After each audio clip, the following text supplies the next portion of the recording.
దీవించెదను నిశ్చయముగా నిన్ను దీవించెదను నిశ్చయముగా నిన్ను వృద్ధి పొందిను నిశ్చయముగా నిన్ను వృద్ధి పొందిను నిశ్చయముగా నిన్ను దీవించెదను ప్రత్యక్షమై పలికెనుగా ప్రభువు సర్వశక్తిగా యెహోవాను నేను ప్రత్యక్షమై పలికెనుగా ప్రభువు సర్వశక్తిగా యెహోవాను నేను నా సన్నిధి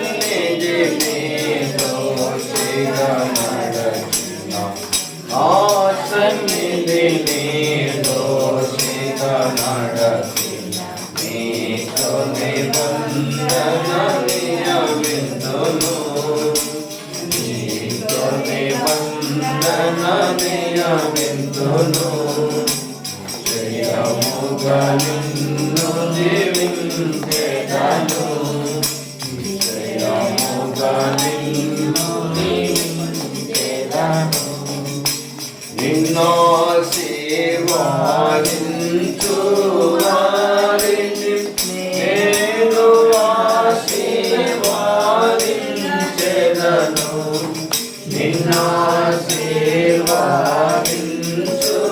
వారిని నేను ఆశీర్వదించెదను దూషించు వారిని శపించెదను దూషించు వారిని నీ ద్వారా జీవింపబడరు జీవింపబడరు జయముగా నిన్ను దీవించెదను జయముగా నిన్ను దీవించెదను నిశ్చయముగా నిన్ను పొందిను నిశ్చయముగా నిన్ను పొందిను నిశ్చయముగా నిన్ను దీవించెదను నిశ్చయముగా నిన్ను దీవించెదను. ప్రార్థన చేసుకున్నాం.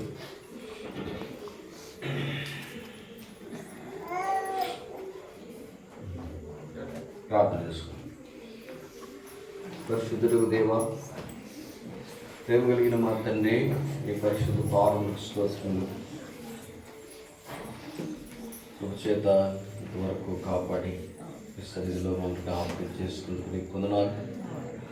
ప్రార్థించి ప్రకటించిన మేరకు రాత్రి తండ్రి దేవుని మందిరంలో దైవ సన్నిధిలో తండ్రి నీ సింహాసనం రాత్రి తండ్రి ప్రత్యేకంగా నీ దాసురాలు కుటుంబం కొరకు సంఘముగా తన సమకూర్చిన వీళ్ళందరికై స్తోత్ర రావాల్సిన వారికి ఎవరైనా ఉంటే పడిపెట్టి నడిపించండి.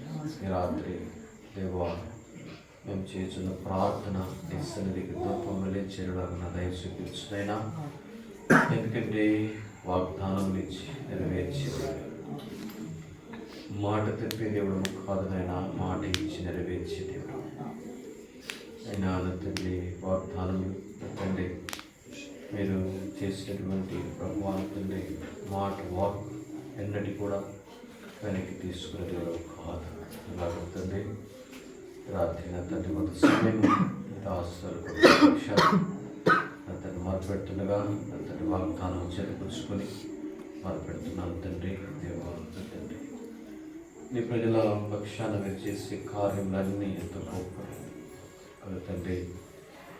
దేవుని ప్రేమించు వారికి తండ్రి ఆయన సంకల్పం చొప్పున పిలువబడిన వారికి మేలు కలుగుటకి సమస్తం సమకూర్చవచ్చు. ఇదిగా మాకు మేలు కలుగుటకై సమస్తం సమకూర్చి జరిగించే దేవుడు. నిజముగా మీరు చేసే కార్యములన్నీ ఆ మేలు కొరకి. ఎందుకంటే తండ్రి కీడులో మేలు దాచిపెట్టే దేవుడు తండ్రి. తండ్రి కొన్నిసార్లు భౌతికంగా మేము ఆలోచిస్తే కొంత ప్రతిఫలం కనపడుతుంది, కానీ విశ్వాసంతో మీ వైపు చూసి మొరపెట్టినప్పుడు తండ్రి అది మా క్షమము కొరకి, మా అక్కర కొరకి మీరు అనుమతిస్తూ వచ్చారని నమ్మతో మిమ్మల్ని స్తుతిస్తూ రాత్రి కొంత సమయం రాత్రి కొరకి సిద్ధపరచు, వారికి కనికరించు, హృదయగల హస్తాలకు అప్పగించుకుంటూ ఘనమైన పరిశుద్ధ నామమున స్తుతించి ప్రార్థించి వేడుచున్నాం తండ్రి.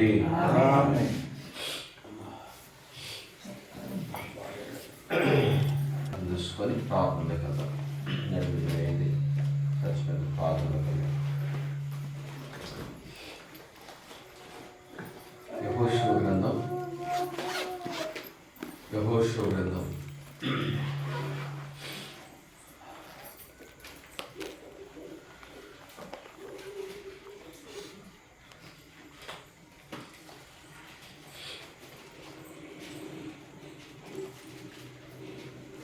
21వ అధ్యాయము. యెహోషువ గ్రంథం 21వ అధ్యాయం, పేజీ నెంబర్ 194. Page number 194. యెహోషువ గ్రంథం సౌండ్ తగ్గిపోతుంది. 21వ అధ్యాయము 44 వచనాన్ని మనం అందరూ కలిసి చదవడానికి ప్రయత్నం. యెహోవా వారి పితరులతో ప్రమాణం చేసిన వాటిని అన్ని దిక్కులైన వారిని విశ్రాంతి కలుగజేసెను. యెహోవా వారి శత్రువులందరినీ వారి చేతికి అప్పగించెను. ఒకడును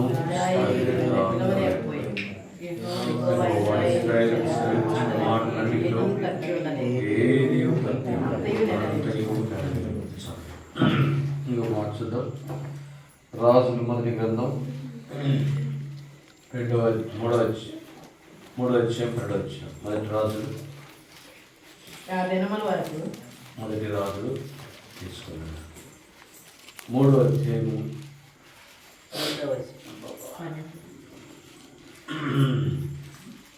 12వ వచనం చదువుదాం అందరం. రాజులు అడిగినందున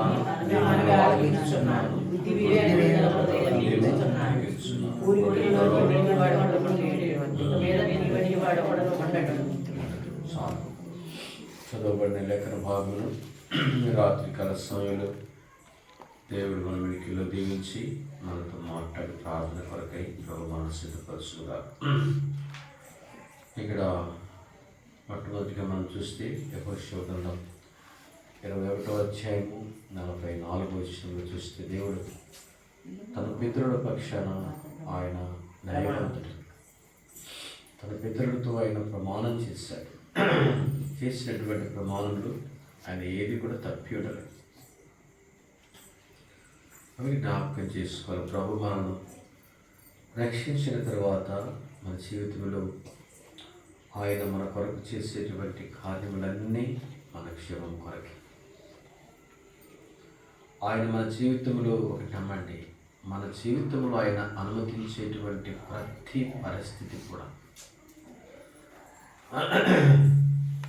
అందులో దేవుడు మనల్ని ప్రేమించి అనుమతిస్తాడు. మనకు అనిపిస్తుంది ఏంటబ్బా ఇలా జరుగుతుంది కుటుంబంలో, ఏంటి కుటుంబ జీవితంలో, వ్యక్తిగత పిల్లల జీవితంలో ఎలాంటి పరిస్థితులు అని మనం అనుకుంటాం బాధికంగా. అయితే దేవుడు అనుమతించేటువంటి ప్రతిదీ కూడా మనకు గొప్ప పాఠం. ఒక మాట చూడండి, మొదటి కొరింథీ పత్రిక 3వ అధ్యాయం. మొదటి కొరింథీ పత్రిక 3వ అధ్యాయం 3వ అధ్యాయంలో 9వ వచనం చదవండి. క్షమించిన 2వ అధ్యాయం 9వ వచనం.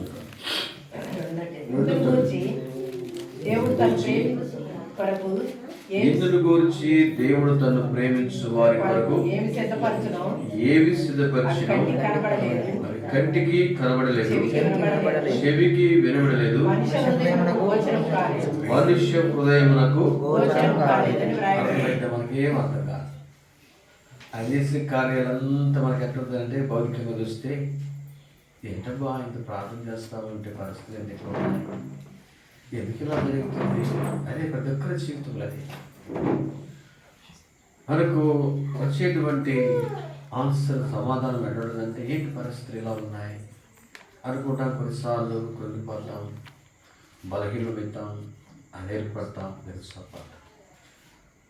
పట్టుబడిగా ప్రభు మనం రక్షించిన తర్వాత మన ప్రార్థనలో దేవుడి సన్నిధానంలో మనం కొనసాగుతున్నప్పుడు దేవుడు అనుమతించేటువంటి ప్రతి కార్యం కూడా, దేవుడు అనుమతించేటువంటి ప్రతి పరిస్థితి కూడా, దేవుడు అనుమతించేటువంటి ప్రతి పరిస్థితి అందులో మేలు దాగి ఉంది అని మనం నమ్మాలి. కూడా మేలు దాగి ఉందని నమ్మాలి. మనం అనిపిస్తుంది ఏం మేలన్నా ఏంటి మేలన్నా అనిపిస్తుంది. కానీ అందులో దేవుడు కూడా మేలే దాచిపెడతాడు.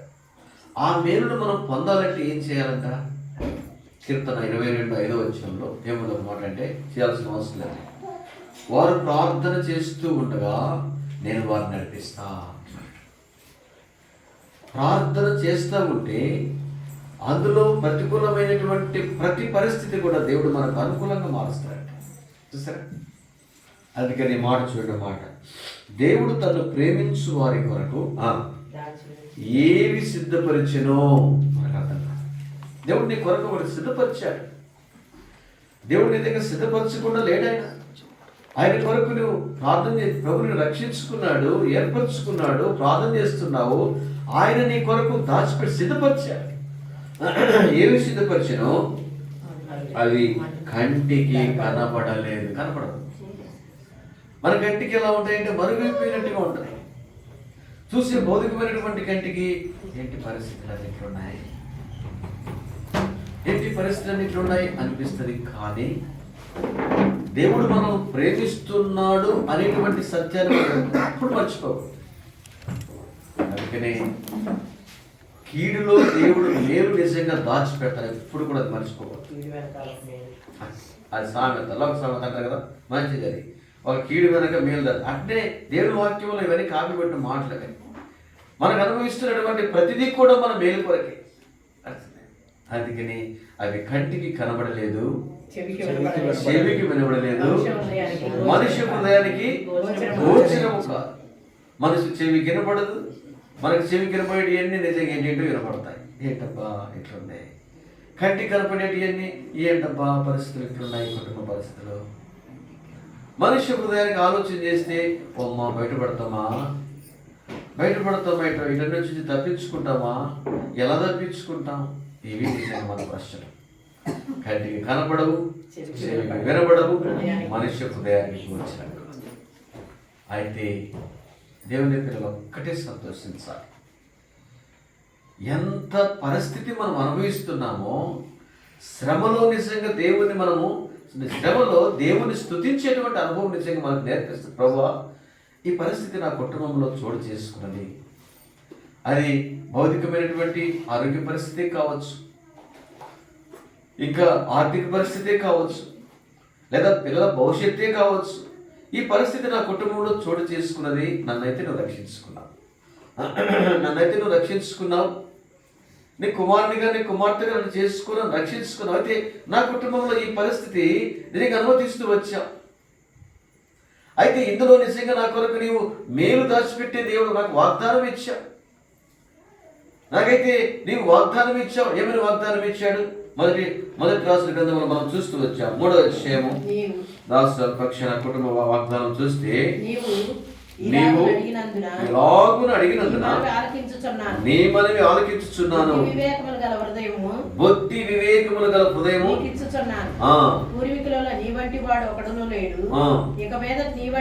ఇక్కడ భక్తులైనటువంటి సొలొమోను యొక్క అనుభవాన్ని మనం చూస్తాం. సొలొమోను జీవితంలో దేవుడు నిజంగా సొలొమోను ప్రార్థన చేస్తాడు.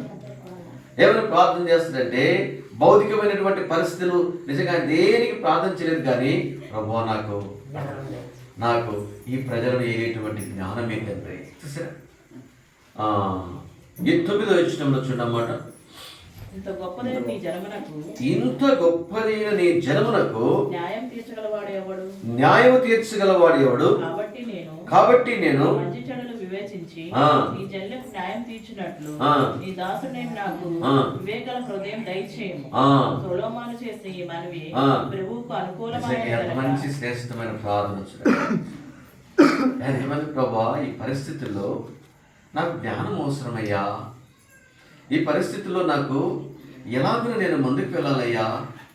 నాకు జ్ఞానము, ఈ ప్రజలు, ఈ పరిస్థితులు, రకరకాల ప్రజల మనస్తత్వాలు ఎంతో నిజంగా ఈ గుంపు కొరకు నేను నా జ్ఞానముతో నేను వీరికి న్యాయం చేయాలంటే నా వల్ల కాదు. నా జ్ఞానముతో నేను దాటుకోవాలంటే నా వల్ల కాదు. దేవుడు నిజంగా ఎంత చక్కగా మాట్లాడతారో చూడండి. దేవుని యొక్క కార్యాలు దేవుడు అందరి హృదయాల్లో చూస్తున్నాడండి. నీ వ్యక్తిగత జీవితంలో నీకు ఇచ్చినటువంటి వాగ్దానము కొన్నిసార్లు మనకు మరుగైపోద్ది. మన బైబిల్కి అంకితమైపోద్ది, మన గూట్లకు అంకితమైపోద్ది, మన బ్యాగ్లో అంకితమైపోద్ది. కానీ ఆయన నిజంగా ప్రతి ఒక్కరికి ఎంత తేటగా సూటిగా మాట్లాడుతారో చూడండి. సొలొమోను జీవితంలో ఆయన మనవి చేసినప్పుడు ఏమని మనవి చేశాడు? సొలొమోను, ప్రభువా, ఈ ప్రజలను ఏలడానికి ఎంత చక్కగా, ఇంత గొప్పదైన నీ జనమునకు న్యాయము తీర్చగలవాడు ఎవడు? అక్కడ ఆగుదాం కొద్దిగా. ఈ పరిస్థితిలో న్యాయము తీర్చడానికి ఎవరికి సాధ్యం కాదు. నాకు అనుమతించినటువంటి పరిస్థితిలో నా శక్తి చాలదు, నా బలము చాలదయ్యా, నా జ్ఞానము చాలదయ్యా, నా మంచితనము చాలదయ్యా. నేను ఎంత మంచిగా నాయన, అమ్మ, తండ్రి నిజంగా ఎలా ఉండండి అయ్యా, ఎలా చేయండి అయ్యా, నా వల్ల కాదయ్యా. నేను ఎంత మంచిగా నిజంగా బుద్ధి చెప్పాలనుకుంటున్నా, ఈ ప్రజలు వినేవాళ్ళు కాదయ్యా, నా వల్ల కాదయ్యా, నా చేత కాదు, నా వల్ల కాదు. చూసి చక్కగా చూసినమాట. న్యాయము తీర్చగలవాడు ఎవడు? కాబట్టి నేను మంచి చెడ్డలు వివేచించి న్యాయము తీర్చినట్లు నీ దాసుడనైన నాకు వివేకము గల హృదయం దయచేయము. దేవుడిచ్చేటువంటి వివేకము కలిగినటువంటి హృదయం కొరకాయ ఈ ప్రజలను, ఈ పరిస్థితులను ఏలడానికి, దాటుకోవడానికి, సరిచేసుకోవడానికి, దిద్దుకోవడానికి, వీటన్నిటి నుంచి నన్ను దాటించి వివేచనతో కూడినటువంటి హృదయం. నిజంగా భౌతికమైన పరిస్థితులు, కుటుంబ పరిస్థితులు, బిడ్డల పరిస్థితులు, ఇవన్నీ మన శక్తికి మించినవే, మన సామర్థ్యానికి మించినవే. మనం ఏమీ చేయలేము. మన జ్ఞానం సరిపోదు, మన సామర్థ్యం సరిపోదు, మన మంచితనం సరిపోదు, మన యొక్క బుద్ధి జ్ఞానం సరిపోదు. నా వల్ల కాదు.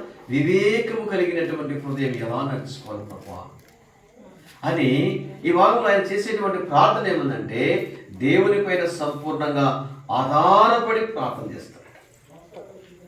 దేవుణ్ణి ఆయన హత్తుకొని దేవుని పైన ఆధారపడి ప్రార్థన చేస్తాడు.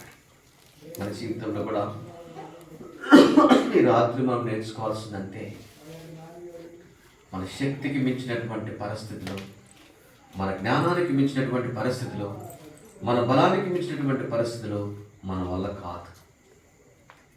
అర్థం మన వల్ల కాదు. కానీ మనం ఏం చేయాలంటే, మనల్ని నడిపించి, దాటించి, తప్పించి, రక్షించి, విడిపించి, కాపాడేటువంటి దేవునిపైన ఆధారపడాలి. ఈ ప్రజలకు న్యాయం తీర్చడానికి నా శక్తి చాలదు. ఈ ప్రజలు వీళ్ళను నిజంగా ఎలాగో నేను బాగు చేయాలనో నా వల్ల కాదయ్యా. జ్ఞాన హృదయం నాకు దయచేయండి, జ్ఞాన హృదయం నాకు దయచేయమని ప్రార్థన చేస్తున్నప్పుడు సొలొమోను చేసిన ఈ మనవి ప్రభువునకు అనుకూలమాయెను. అందుకనే 12వ వచనంలో అంటాడు, నీవు ఇలాగున అడిగినందున నీ మనవి ఆలకించుచున్నాను, బుద్ధి వివేకములు గల హృదయం నీకు ఇచ్చుచున్నాను. నీ వంటి వాడు ఒకడును లేడు, ఇక మీద నీ వంటి వాడు ఒకడును ఉండడు. మరియు నీ ఐశ్వర్యమును ఘనతను ఇవ్వమని అడగకపోయినను కూడా నీకు ఇచ్చుచున్నాను. అందువల్ల నీ దినములన్నిటను రాజులలో నీ వంటి వాడు ఒకడైనను ఉండడు. మరియు నీ తండ్రి అయిన దావీదు నా మార్గములో నడిచి నా కట్టడాలను నేను నియమించిన ధర్మమంతటిని గైకొనినట్లు నీవు నడిచి వాటిని గైకొని ఎడల నిన్ను దీర్ఘాయుష్మంతుడుగా చేసేదనని. చూసారా, సొలొమోనుతో దేవుడు ఎంత సూటిగా మాట్లాడుతున్నాడు. నువ్వు ఇలాగున అడిగినందుకు, ఇలాగున నా పైన ఆధారపడి అడిగినందుకు, నా యందు విశ్వాసం నుంచి ప్రతి పరిస్థితిలో నన్ను ఆనుకుని జీవించినందుకు నీవు అడిగినంత నేను ఇస్తున్నా. నీ వంటి వాడు ఎవడు లేడు, నీ వంటి వాడు ఎవడు ఉండడు. నిజంగా చక్కగా అంటున్నాడు చూడు. బుద్ధి వివేకములు గల హృదయం నీకు ఇచ్చుచున్నాను, పూర్వీకులలో నీ వంటి వాడు ఒక్కడును ఉండడు. దేవుని పైన ఆధారపడినప్పుడు దేవుడు ఎంత హెచ్చిస్తారో చూడండి. దినాల్లో మనం ఆయన పైన ఆధారపడలేక ఆయన పైన ఆధారపడలేక కొన్నిసార్లు మనమే అలాగను పీక్కుంటూ ఉంటాం. మనమే నిజంగా అలాగను పీక్కుంటూ ఉంటాం. అందుకనే ఇశ్రాయేలు, నీవు రాను దేశించిన యెడల నా ఎదుట రా, నువ్వు నా తట్టు తిరుగు, నా వైపు చూడు. నువ్వు నా వైపు చూస్తే నేను నీ వైపు వస్తా. నీవు నన్ను అడిగితే నేను నీకు ఇస్తా. అందుకని యాకోబు పత్రికలో రాత్రి చూస్తూ వచ్చాం. ఏమన్నది యాకోబు పత్రికలో? నీవు ఏమన్నామంటే, నీవు నా వైపు తిరిగిన యెడల దేవుని యొద్దకు రండి.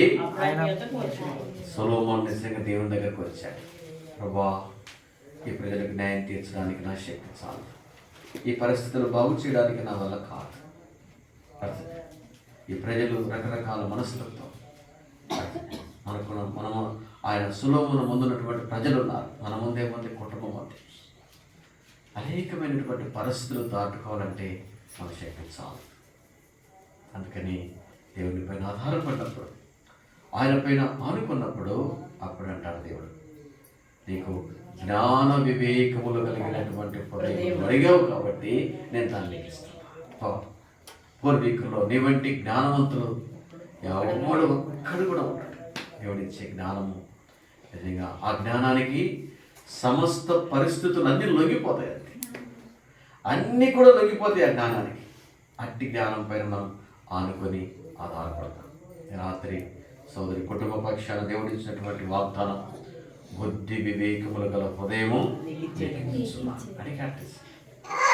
ఎంతో నిజంగా అడగలేదు. ఇంకా ఆ సంపద, ఈ సంపద, ఇది కావాలి, ఇది కావాలి మనం అడుగుతాం ప్రార్థన. ప్రభా అది చేయి, ప్రభా ఇది చేయి, ప్రభా అది కాదు. కానీ ప్రభా ఈ పరిస్థితుల్లో నాకు జ్ఞానం అవసరం, మీరే ఇవన్నీ బాగు చేయడానికి, ఈయన సమస్తమును బాగు చేయవాడు, సమస్తమును బాగు చేయగలిగినటువంటి నీ పైన ఆధారపడుతున్నా. అందుకని అంటాడు, మీరు ప్రార్థన చేయించుండగా 22 కీర్తన చదవండి అన్నమాట. 22:5 అమ్మ చదవండి. కీర్తన 22:5 వారు నీకు మొరపెట్టి విడుదల నొందిరి, నీ యందు నమ్మిక ఉంచి సిగ్గుపడకపోయింది. వారు నీకు మొరపెట్టి విడుదల నొందిరి, నీ యందు నమ్మిక ఉంచి. ఇర్మియా గ్రంథంలో ఆ మాట అనుకుంటా, వారు ప్రార్థన చేయించుండగా నేను వారిని. ప్రార్థన అంటే దేవుని చిత్తానికి లోబడి మనము జీవిస్తున్నాము అని అర్థం. ఒక విశ్వాస దేవుని బిడ్డలు ప్రార్థనకు వస్తున్నారు, దేవుని సన్నిధానంలో మొరపెడుతున్నారు, క్రమంగా దేవుని వైపు చూస్తున్నారంటే నిజంగా వారు ఏంటంటే సంపూర్ణంగా దైవ చిత్తానికి లోబడుతూ వారి జీవితం ఆయన చేతికి అప్పగించారు. చూసారా మాట కొట్టేద్దామా చెప్పండి. మీరు చేయండి, ప్రార్థన చేస్తూ ఉండండి, మీ పని మీరు కానివ్వండి, నా పని నేను చేస్తాను. మన పని ఎప్పుడైతే ఆగిపోద్దో ఆయన కార్యం కూడా ఆగిపోద్ది. అక్కడే అదే అంతే, అంతే. అక్కడ మన పని ఆగిపోయింది అనుకో, ఆయన పని కూడా ఆఫ్ చేస్తాం. ఇదేనా ఆగిపోద్ది, అక్కడే ఆగిపోద్ది. మనం కంటిన్యూగా ఎప్పుడైతే కొనసాగుతామో ప్రార్థన, దేవుడు కూడా తన కార్యాన్ని ఆయన కొనసాగిస్తాడు. ఆయన కార్యం కొనసాగిస్తాడు. కొన్నిసార్లు ప్రతికూలమైనటువంటి పరిస్థితులను అనుకూలంగా మార్చి పూర్వీకుల్లో నీ వంటి వారు ఎవరు లేరయ్యా. ఆయన హెచ్చించదలసిన పూనుకుంటే ఎవరు కూడా సరిపడు. ఆయన ఎలాంటి వాడంటే ఆశ్చర్య కార్యములు చేయవాడు, అద్భుత కార్యములు, ఉన్నవి లేనట్టుగా లేని ఉన్నట్టుగా మనకు అర్థం కాదు సార్. అలాంటి దేవుని పైన ఆదుకుని ఆధారపడతాం. ఈ రాత్రి ఆ కుటుంబం కూడా గంట దినాలు, ప్రభు అక్కడ దినాలు, ఈ సంవత్సరాంతంలో ప్రభు కొరకు నమ్మకంగా అనుమతిస్తున్న ప్రతి పరిస్థితి నాకు ఒక పాఠము, అదొక ఛాలెంజ్గా తీసుకోవాలంటే. కుటుంబమా, బిడ్డల ప్రతికూలమైన పరిస్థితుల నీ విశ్వాసానికి అది ఒక ఛాలెంజ్. నువ్వు గెలుచుకోవాల్సింది దేవుని సన్నిధిలో గెలుచుకోవాలి. ఇవన్నిటిపైన విజయాన్ని ఇచ్చేటువంటి దేవుడు నిజంగా ఆయన సన్నిధిలో నిలిచి నిజంగా మనం గెలుచుకోవాలి. అందుకని అంటాడు, నా యొద్దకు రండి, అప్పుడు నేను మీ యొద్దకు వస్తాను. అలాగే కుటుంబం కూడా సంపూర్ణంగా దేవుని పైన ఆనుకుని ఆధారపడుతూ సొలొమోను జ్ఞానంతో నింపబడి ప్రభు కొరకు నమ్మకంగా ముందుకు సాగినట్లుగా ప్రార్థన